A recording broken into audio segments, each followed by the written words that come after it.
지금부터 국민정책연구원과 국민의당 전국여성위원회가 주최하고 국민의당 오세정 의원과 신용현 의원이 주관하는 정책 토론회를 여러분들의 힘찬 박수로 시작하겠습니다.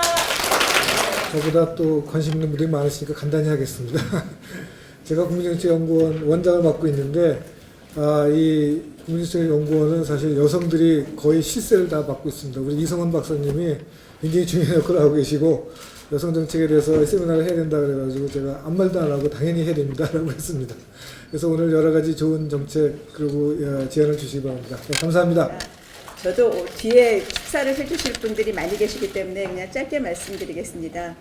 우리가 더 나은 미래, 국민의당은 더 나은 미래를 준비하는 정당입니다. 근데 더 나은 미래의 한 축에는 격차 해소가 있습니다. 그 격차 해소 중에 또 중요한 격차 해소를 해야 되는 분야가 남녀 성격차 해소입니다. 우리나라의 그 남녀 임금 비율은 OECD 국가 중에서 최하위에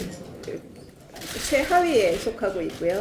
그다음에 뭐 일가정 양립 때문에 우리 여성들이 굉장히 큰 어려움에 봉착하고 있습니다. 심지어 얼마 전에는 이 일을 관장하는 보건복지부의 여성 사무관이 과로로 순직하는 일까지 있었습니다. 뭐 그 외에도 우리가 여성 청소년이라든지 아니면은 그 노년의 여성 빈곤층을 위한 이런 사회 안전망을 확충하는 일, 이런 일도 굉장히 중요합니다. 그런데 우리는 2001년에 우리 정부가 여성부라는 그 중앙정부를 출범시켰음에도 불구하고 지금 17년이 지난 지금까지도 그 남녀 성격차가 그렇게 좋아졌다고 생각할 수는 없는 것 같습니다. 성평등 문제가 계속 얘기가 되고 있고요. 그래서 오늘 이 국민정책연구원에서 여성 관련 정책, 특히 성평등 문제 그리고 사회 안전망 문제에 대해서 좋은 정책들을 만들어 주셨습니다. 그래서 그 정책들을 토론하면서 우리가 2017년 대선의 어떤 정책 공약도 개발을 하고 좋은 제안도 받고 하는 자리를 만들었습니다. 오늘 시작이 될 것이고요. 여러분들의 좋은 의견 정말로 환영합니다. 좋은 의견 주시면 감사하겠습니다. 네, 감사합니다. 성평등 정책에 대해서는 누구한테 강조를 할 필요가 있겠습니다. 잘 되도록 하고 아마 제 말씀보다는 우리 안철수 대표의 말씀이 중요하니까 동문으로 하겠습니다. 축하합니다. 예, 연이어서 계속 저한테 전부 부담을 몰아주십니다. 오늘 이제 이 토론회 소식을 접하면서 예전 지난 30년 정도 맞벌이 부부 하면서 애 키우던 때 생각이 났습니다. 둘 다 이제 직장을 다니면서 아이를 낳았습니다만 뭐 거의 30년 전이니까 아실 겁니다. 그때 뭐 규정된 그런 출산 휴가 제대로 다 못했습니다. 4주 만에 이제 저희 아내는 직장을 나가야 됐고, 그리고 아이 키우는 그런 뭐 육아 관련 시설이 훨씬 더 열악했기 때문에 새벽에 제가 출근하면서 아직도 자고 있는 아이 억지로 깨워서 차 뒤에 태우고 처가로 보내고 또 저 퇴근할 때 다시 또 아이 데리고 오고 참 반복했습니다. 그래서 아이를 처가에 데리고 갔다가 데리고 오는 게 또 제 일이었습니다. 그러니까 저희 집은 그 성평등 관점에서는 뭐 예전부터 처음 시작부터 저희 부부는 너무나 당연하고 다시 이야기를 할 필요가 없었던 부부입니다. 그런데도 지금 이제 30년이 지난 지금 우리 사회가 아직도 이 문제가 적극적으로 토론을 해야 할 만큼 해결되지 않고 정말로 중요한 문제가 아직도 되고 있구나라는 것이 한편으로는 안타깝고 또 한편으로는 시기적절하다라는 생각들을 해봅니다. 지난달에 새아이 엄마였던 30대 중반 보건복지부 사무관이 과로로 사망했습니다. 정말 비극적인 일이 발생했습니다. 야근, 주말 근무로 이어진 직장의 가혹한 노동 환경에서 새아이 기르고 가사에 대한 책임 짊어진 결과였습니다. 또 지난해 발생했던 강남역 살인사건, 한국 사회에서 여성이 폭력에 노출되어 있는 상황이나 안전에 취약한 여성들의 상황 그대로 보여주었습니다. 이 두 사건 보면서 한국 사회 여성이 얼마나 열악한 환경에서 살아가고 있는지 모든 국민들이 다시 한 번 더 깨닫는 계기가 됐습니다. 아동 청소년 시기의 가정폭력과 성폭력, 노동과 임금 차별, 가정에서의 가사 전담, 이 정도면 한국 사회에서 여성이 요람에서 무덤까지 불평등, 불공정에 노출되어 있다고 해도 과언이 아닐 겁니다. 이러한 성불평등은 오랜 시간 내려온 뿌리 깊은 문화와 관습의 문제라는 점에서 특정 분야나 단기적인 처방으로는 해소되기 힘듭니다. 교육혁명 제가 말씀드렸습니다만 그것과 마찬가지로 사회구조 변화시키고 패러다임을 전환할 수 있는 장기적이고 근본적인 대책을 통해서만 성평등 정책이 실효성을 얻을 수 있을 겁니다. 직장 다니는 여성의 경우에 퇴근 후에 가정으로 돌아가는 것이 제2의 직장으로 출근하는 것과 같은 이러한 현실 바꿔야 합니다. 여전히 육아, 교육, 가사에 대한 부담을 고스란히 여성이 떠안고 있는 문화 바꿔야 합니다. 가정과 직장 둘 중에 하나의 선택을 여성만 강요받고 있고 경력 단절 여성들이 전 세계 어디에 비해서도 지나치게 많은 이런 현실들, 구조들 바꿔야 합니다. 성평등을 위한 돌봄 사회로 전환할 수 있는 정책이 우선 필요합니다. 출산과 육아를 여성에게만 맡길 것이 아니라 남성과 여성 모두가 출산과 육아에 있어서 평등한 권리와 책임질 수 있도록 해야 합니다.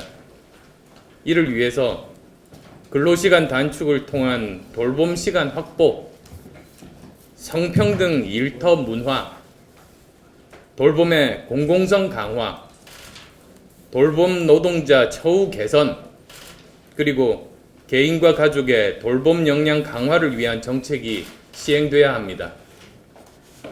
또한 성평등 개념에 여성의 안전이 포괄적으로 포함되는 패러다임의 전환이 필요합니다. 여성이라서 더 안심하고 살아갈 수 있는 한국 사회가 되어야 합니다. 일상적인 여성 대상 폭력을 방지하기 위한 정책이 있습니다.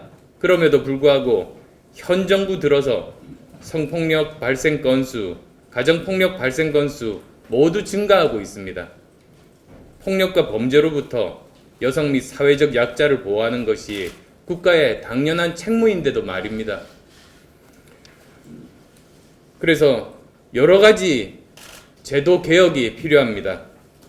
우선 여성폭력 대책에 대한 예산 확대, 초중고 성평등 인권 감수성 교육의 의무화, 여성폭력 1차 피해자 지원기관의 전문화, 스토킹 범죄 처벌 등에 관한 특례법 제정 등 많은 정책들이 필요합니다.